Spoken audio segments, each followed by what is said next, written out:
नमस्कार, अफसरनामा में आप सभी का स्वागत है। मैं हूं आदित्य नामदेव। आज हम आपकी मुलाकात एक ऐसे अधिकारी से कराना चाह रहे हैं जो जीवन में अपने गोल खुद तय करते हैं। वो खुद सोचते हैं वो क्या कर रहे हैं। कभी किसी की बात सुनना पसंद नहीं, उन्हें विद्रोही कहा जाता है। उन्हें शराब पीने के भी शौकीन थे। जीवन में वो सब कुछ किया जो आप सोच भी नहीं सकते कि कोई इंसान कर कर वहां तक पहुंच सकता है। पिता चाहते थे कि वो प्रोफेसर बने, टीचर बने, माता चाहती थी डॉक्टर बने, लेकिन वो चाहते थे ये दोनों चीजों में उनमें रुचि कहीं नहीं रही। दो महिलाओं ने जीवन बदला। आज शासन को जिस विभाग को अच्छा करना रहता है या विभाग को बेहतर करना रहता है वहां उन्हें भेजा जाता है। फॉरेस्ट विभाग के अधिकारी लेकिन पिछले 19 साल से फॉरेस्ट डिपार्टमेंट में किसी जॉब में वो नहीं रहे, किसी पद पर नहीं रहे, अलग अलग डिपार्टमेंट्स में रहे। बहुत स्वागत करता हूं मैं 1993 बैच के आईएफएस अधिकारी आलोक कटियार साहब का। कुछ शब्द हैं उससे मैं शुरुआत करता हूं जो कहते हैं, उनके बारे में कहा जाता है, मेरे लफ्जों से ना कर मेरे किरदार का फैसला, तेरा वजूद मिट जाएगा मेरी हकीकत ढूंढते ढूंढते। बहुत स्वागत करता हूं सर आपका। शुक्रिया, थैंक यू सर। पलारी एक छोटा सा गांव सर, जहां से शुरुआत हुई थी स्कूलिंग की सर। बहुत छोटा सा गांव, खरोरा के आसपास बलौदाबाजार जिले में पड़ता है सर। पहले परिवार के बारे में बताएंगे सर। मैंने सुना पिता हेडमास्टर से, तो शुरू से एक अनुशासन तो घर में जरूर रहा होगा। मेरे पिताजी प्रिंसिपल थे, बलौदाबाजार में बहुत लंबे समय तक रहे हैं, पलारी में रहे हैं उससे पहले। और मेरी माताजी जो हैं वो एक अच्छी सफल गृहिणी थी जिनको होम मेकर कहा जाता है। मेरी माता जी की जो एडुकेशन थी वो मेरे पिताजी के बराबर ही थी, लेकिन उन्होंने घर की ओर ध्यान देना मुनासिब समझा। तो उसके कारण आज हम लोग, हमारा पूरा परिवार जो है जिस मुकाम पे है, उन्हीं लोगों की बदौलत है।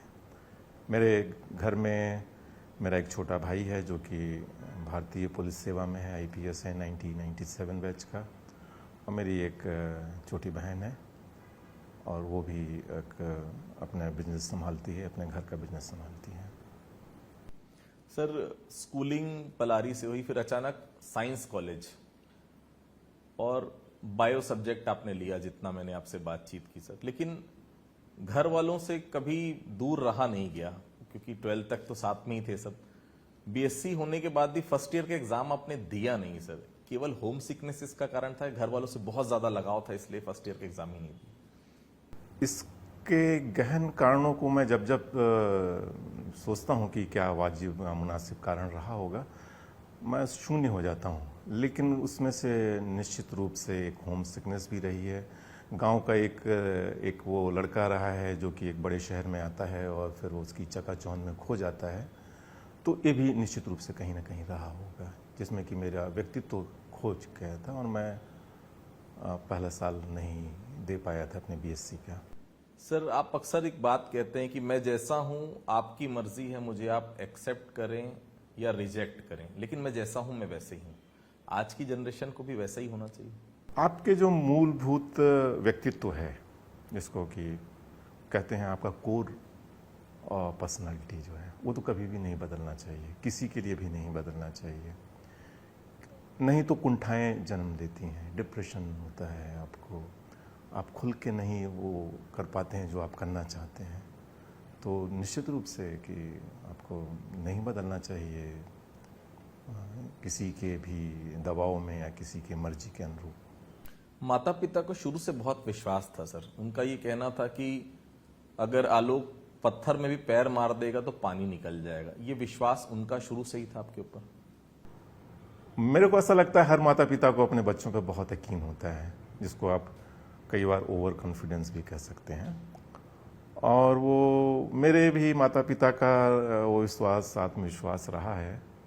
और मेरे केस में मेरे कुछ ज़्यादा रहा है उनका, कि मैं जो चाहूँगा वो मैं हासिल तो कर ही लूँगा।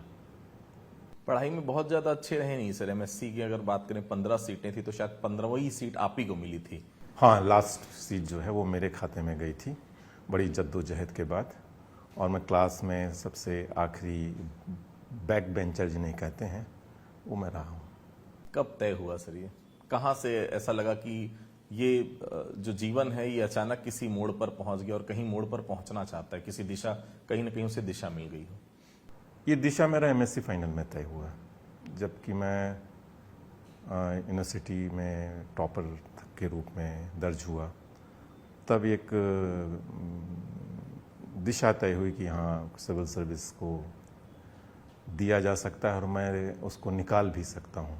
दिए तो कोई भी सकता है, लेकिन उसको निकाल सकते हैं। ये आप इस तरह का विश्वास जो है लोगों में पैदा कर दें तो फिर आपकी सफलता सुनिश्चित हो जाती है। कॉलेज में सब कहते थे एक गुंडा जैसा है, आपसे कोई पूछता था तो आप कहते थे मैं अंडरवर्ल्ड में जाना चाहता हूँ, अंडरवर्ल्ड का डॉन बनना चाहता हूँ। ये मानसिकता कॉलेज आने के बाद हुई या शुरू से ऐसे ही बिंदास जो समझ में आ रहा है वो कर रहे हैं?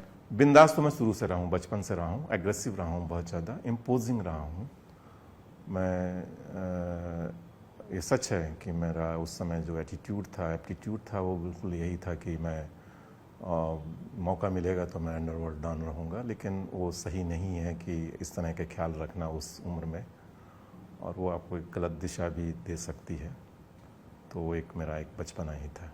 क्लास में अगर लेट आए तो कोई बहुत ईमानदारी से ये बोल सकता है कि रात में ज़्यादा पी लिया था यार इसलिए लेट हो गया मैं उन शख्स में से हूँ, मैं उन चुनिंदा शख्स में से हूँ जो कि बहुत ही ईमानदारी से और बहुत पारदर्शिता से अपने लोगों को, अपने जो हमारे कलीग होते थे, जो हमारे गुरुदेव थे जो पढ़ाते थे, उनको मैं इस तरह से बहुत सहज ढंग से, बहुत ही सहज ढंग से बोलता था और वो स्वीकार भी करते थे मेरी इस ईमानदारी को।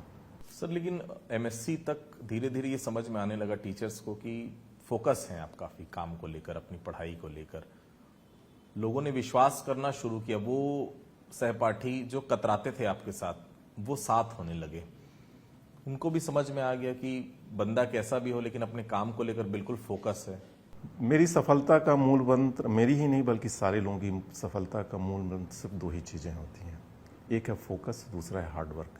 कोई तीसरी चीज़ हो ही नहीं सकती।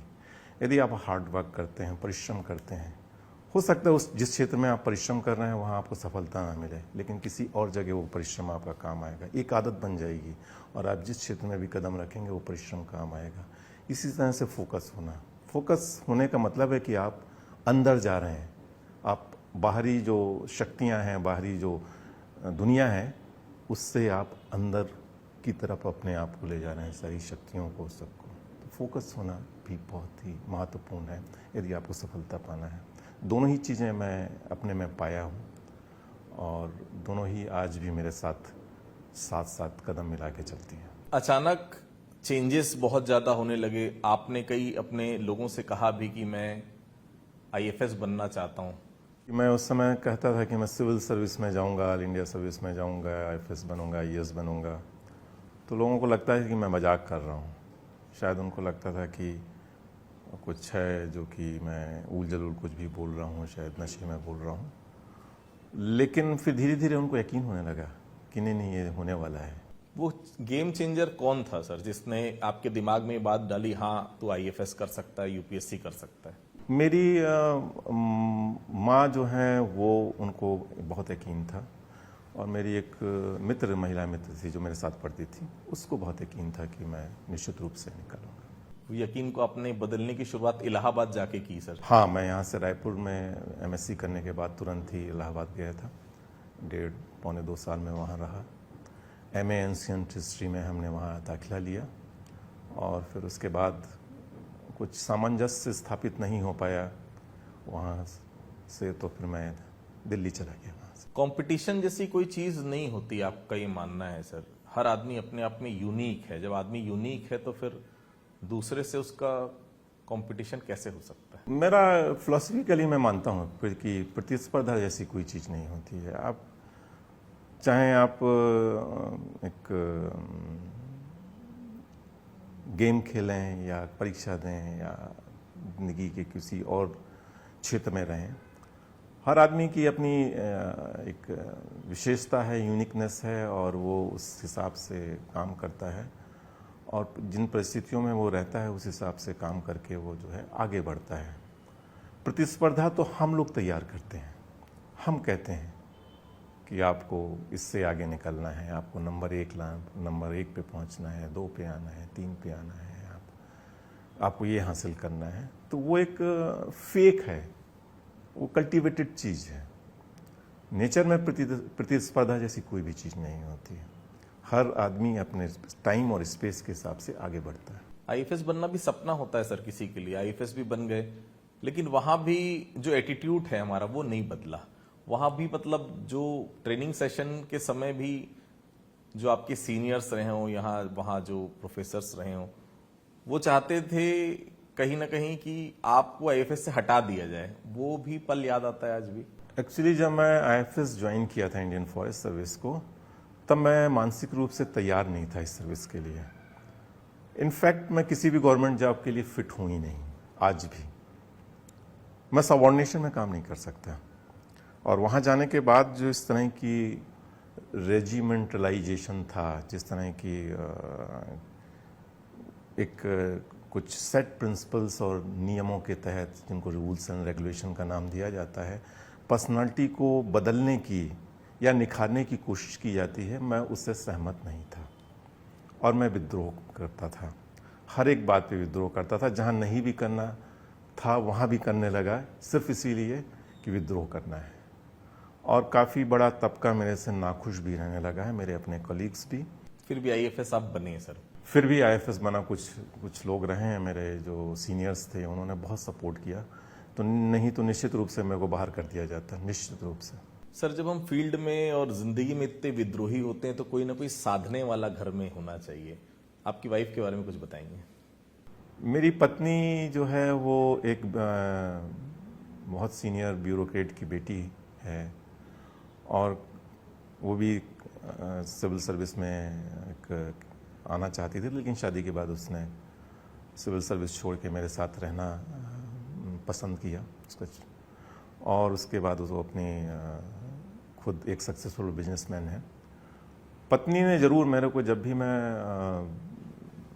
बेलगाम हो जाता हूँ या जब कभी भी मैं विद्रोही रुख अख्तियार करता हूँ, तो काफ़ी सपोर्ट किया है, बहुत अधिक सहारा दिया है। और मैं काफ़ी वैसे तो मैं विश्वास नहीं रखता हूँ किसी को अपने आप को बदलना चाहिए किसी के लिए। मैं कभी विश्वास नहीं रखता इस मामले में कि आप जैसे हैं ठीक वैसे ही रहना चाहिए। लेकिन पत्नी के खातिर मैं कुछ निश्चित रूप से चेंज किया है। और she is the only person जिसके लिए मैं थोड़ा सा बदला हूँ। बहुत नहीं बदल पाया, मैं घड़े से सुराही नहीं बन पाया, लेकिन फिर भी घड़े से सुराही तक की यात्रा जरूर हमने प्रारंभ की। और मेरे बच्चे हैं, 2 बेटे जो हैं और मेरी एक बेटी साथ में रहती है, तो उनका भी काफ़ी रोल रहा है। वो दोनों ही बहुत ही कहना चाहिए डाउन टू अर्थ और बहुत ही सॉफ्ट हैं। मेरे just opposite, north and south pole आप कह सकते हैं। तो उन दोनों ने ज़रूर मेरे को लगाने की पूरी कोशिश की और थोड़ा बहुत कामयाब भी रहे हैं। डीएफओ आप रहे सर लास्ट धमतरी 2004 में। उसके बाद लगभग 19 साल का समय फॉरेस्ट में पलट कर गए नहीं आप सर। डिपार्टमेंट मेरे को बहुत अच्छा लगता है, लेकिन एक नाव है, यदि आप उसमें सवार हैं तो आपकी जिम्मेदारी बनती है कि यदि उसमें कोई छेद है तो आप उसकी निश्चित रूप से उसको इंगित करें कि इसमें छेद है, नहीं तो नाव डूब जाएगी। तो मैं हमेशा ही फॉरेस्ट डिपार्टमेंट में जब भी ऐसा रहा है कि बहुत अच्छा डिपार्टमेंट होने के साथ साथ बहुत सारी ऐसी चीज़ें हैं जिसमें कि परिवर्तन की आवश्यकता है। डिपार्टमेंट ठीक वैसे ही क्लोज्ड है जैसे कि फॉरेस्ट क्लोज होते हैं, और उनमें फ्रेश एयर आने की आवश्यकता है कि जंगल जो कि सिंक हैं ऑक्सीजन का, लेकिन अभी जो फ्रेश एयर है वो नहीं उसमें पेनिट्रेट कर पाती है। इनोवेशन के बहुत अधिक स्कोप है, हमको दायरे से निकलना पड़ेगा। अंग्रेज़ों के बनाए हुए बहुत सारे कानून कायदे हैं, उनसे बाहर निकलना पड़ेगा, सोच से बाहर निकलना पड़ेगा। हमको वनों को और पेड़ों की जो दोनों के बीच जो भेद है वो समझना होगा। डिपार्टमेंट के लिए पेड़ अलग होना चाहिए, प्लांट जो होते हैं वो अलग होना चाहिए, और वन अलग होना चाहिए। वो विज़न बहुत ज़रूरी है। आपका अभी भी ये मानना है कि वनों को वनों जैसा छोड़ दिया जाता तो शायद वन जैसे रहते, लेकिन पेड़ लगाने से वन नहीं बन सकते कभी? बिल्कुल ही नहीं बन सकते, बिल्कुल ही नहीं बन सकते। वनों को यदि वन के ऊपर छोड़ दिया जाता, वहाँ कोई भी नहीं जाता। वन बहुत बहुत ज़्यादा स्वस्थ होते, हरे भरे होते, और वो अपना मकसद पूरा कर रहे होते हैं। और जहाँ तक वन लगाने की बात है तो वन तो लगाए ही नहीं जा सकते। पेड़ लगाए जैसे पेड़ लगाए जा सकते हैं और वन क्रिएट ही नहीं कराया जा सकता। किसी भी जंगल को बनाने के लिए कम से कम आपको 100 साल से अधिक की यात्रा करना पड़ेगा, 2000 साल की यात्रा तय करना पड़ेगा, तब वो वन बनेगा जैसा आज आप उसको देख रहे हैं। तो इससे मैं कभी सहमत नहीं हूँ। One never can be created, forest never can be created. किसी के अंडर में काम नहीं कर सकते कभी आलोक कटियार, ये क्यों कहा जाता है सर? कभी ना कभी किसी के अंडर में तो काम करना पड़ता है। नहीं, अंडर में काम कर रहा हूँ, अभी शासन है तो काम कर ही रहा हूँ। अभी माननीय मुख्यमंत्री जी हैं, उनके अंडर में मैं काम कर रहा हूँ, मंत्री जी हैं, उनके अंडर में। अधिकारियों के अंडर में नहीं काम कर सकते, ऐसा क्यों? नहीं, अधिकारी भी हैं हमारे ऊपर। मैं उन लोगों के साथ काम नहीं कर सकता जो कि हिपोक्रेट हैं, जो फेक हैं, जो सिर्फ ऑर्डर देना जानते हैं और जिनकी अपनी ज़िंदगी जो है वो अलग है अपने लिए और दूसरों के लिए अलग है। यदि मैं मेहनत कर रहा हूँ, यदि मैं रात को 12 बजे तक ऑफिस में बैठता हूँ, तो मैं दूसरों से भी अपेक्षा करता हूँ कि आप भी रात को बैठिए, तब तो ठीक है। यदि मैं घर में जाके 10 बजे टीवी देख के सो जाऊँ और मैं दूसरों से एक्सपेक्ट करूँ कि रात भर आप काम कीजिए, तो वो गलत है। तो मैं ऐसे लोगों के साथ काम नहीं कर सकता, बिल्कुल भी ऑर्डर नहीं ले सकता ऐसे लोगों से, किसी से भी नहीं लग सकता, ऐसे किसी भी शख्स से नहीं ले सकता। छत्तीसगढ़ के ऐसा कोई अधिकारी नहीं जिसका चैम्बर इतना ओपन रहता है सर। सीसीटीवी लगा कर रखते हैं आप, सबसे जानकारी, बाहर कौन आ रहा है, अंदर, और खुद क्या कर रहे हैं वो लोग देखें, वो भी आप चाहते हैं। ये ऐसी सोच क्यों आई सर? कारण इसके पीछे? इसके पीछे चूंकि मैं निर्माण विभाग में, मेरा पहली पोस्टिंग हुई थी 2015 में, और वो सड़क से जुड़ा हुआ एक डिपार्टमेंट था और वहाँ काफ़ी एक भगदड़ सी थी, अराजकता थी, बड़ा मुश्किल होती थी लोगों से डील करना, लोगों को। तो मेरे को ऐसा लगा कि इसको थोड़ा सा ट्रांसपेरेंट बनाया जाए। तो उस समय ट्रांसपेरेंसी के लिए था कि सूचना के अधिकार में आप कागज का आदान प्रदान कर दिया, तो this is the mean of the transparency in the governments. मैं बोला कि नहीं, इसके आगे और चलते हैं कि हम क्या कर रहे हैं वो आप देखिए, और ताकि आपको पता चले कि अंदर बैठ के क्या होता है और आप बाहर देखें, हम आपको बाहर से अंदर देखें। और इसको मैं अपनाया हूँ और बहुत ईमानदारी से और बहुत ही सहजता से हमने इसको अपनाया हुआ है। जो डिपार्टमेंट ठीक ठाक नहीं चलता, आलोक कटियार को वहां पर भेज दिया जाता है ठीक ठाक करने के लिए, बेहतर करने के लिए। हाँ, ऐसा कहा जाता है कि मैं को वहाँ भेजा जाता है जहाँ की सुधार करना होता है। शायद घोषित या घोषित रूप से यही सरकार की मंशा रहती होगी मेरे से, लेकिन ऐसा नहीं कहा जाता है कि आपको कुछ सुधारना है। ये तो अपने आप ही हो जाता है, बहुत ही प्राकृतिक और नेचुरल ढंग से। यूथ जो तैयारी करता है यूपीएससी के लिए, उसके लिए कुछ कहना चाहेंगे सर? फोकस किस तरह से रहना चाहिए उसे अपनी पढ़ाई को लेकर? आप बिलियनर्स हो सकते हैं, आप मुकेश अंबानी हो सकते हैं, आप बाबा आमटे बन सकते हैं, आप बहुत सचिन तेंदुलकर बन सकते हैं, आप बहुत अच्छे हीरो बन सकते हैं, अमिताभ बच्चन हो सकते हैं, लेकिन आप सोशल जस्टिस नहीं कर सकते इन पदों पर रहते हुए। सोशल जस्टिस सिर्फ कर सकता है वो है सिविल सर्वेंट। आप लोगों को न्याय दिला सकते हैं, गरीब लोगों को न्याय दिला सकते हैं, जो अंतिम पंक्ति में खड़ा हुआ आदमी है उसको न्याय दिला सकते हैं, बाकी कोई भी नहीं दिला सकता है। तो सोशल जस्टिस के लिए ज़रूरी है कि अच्छे अच्छे सिविल सर्वेंट आएँ, ताकि लोगों को न्याय मिले, लोगों को उनके हक है, चाहे वो शिक्षा के क्षेत्र में हो, चाहे वो स्वास्थ्य के क्षेत्र में हो, चाहे वो रोड्स हो, एनर्जी हो, एग्रीकल्चर हो, हॉर्टिकल्चर हो, ये सब चीज़ें जो है वो सब सिविल सर्वेंट दे सकता है और कोई नहीं दे सकता है। इसके लिए ज़रूरी है कि आप मेहनत करें।